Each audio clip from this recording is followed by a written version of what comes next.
avec Capital. Et on commence par le chiffre du jour, 300 000 euros. C'est le montant réclamé par l'administration fiscale à Jeannie et Jean-Marie Le Pen. Visés par 2 redressements qu'ils contestent devant le Conseil d'État, les époux Le Pen attendent fébrilement le verdict de la plus haute juridiction administrative.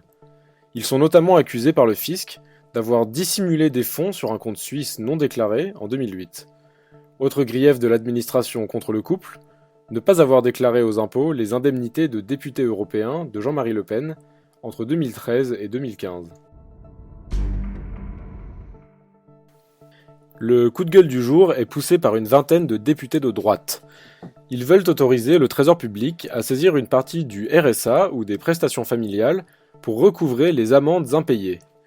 Ces élus s'indignent que les ménages aux minima sociaux, auteurs d'actes délictueux, comme de grands excès de vitesse, des dépôts sauvages d'ordures, etc., ne payent pas les amendes auxquelles ils sont condamnés. Dans une proposition de loi, ils proposent de rendre possible un prélèvement de 50 € par mois, ce qui n'est pas autorisé actuellement. Cette idée choc vise aussi à mettre en lumière le problème global du recouvrement des amendes.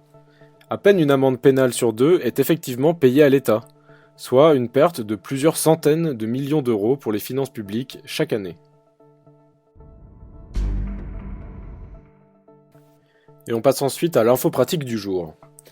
Le dispositif Pinel est-il véritablement rentable? Et si oui, comment investir dans un bon Pinel?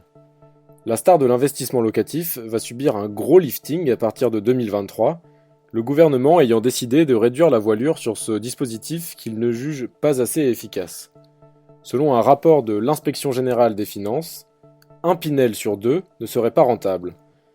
Alors première précaution à prendre, assurez-vous que le logement que vous achetez en Pinel vous rapporte de l'argent pendant toute la durée de la location.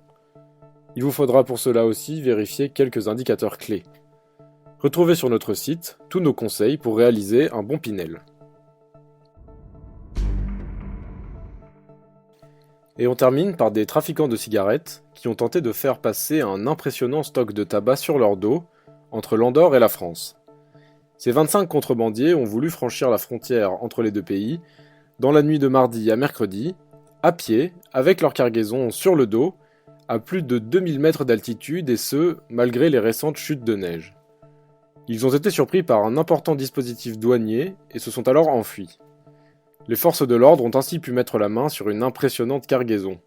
352 kg de cartouches ont été saisis, ce qui correspond à 17 600 paquets, soit environ 350 000 cigarettes. La valeur marchande du stock est estimée à 176 000 €. C'était l'Info Éco avec Capital.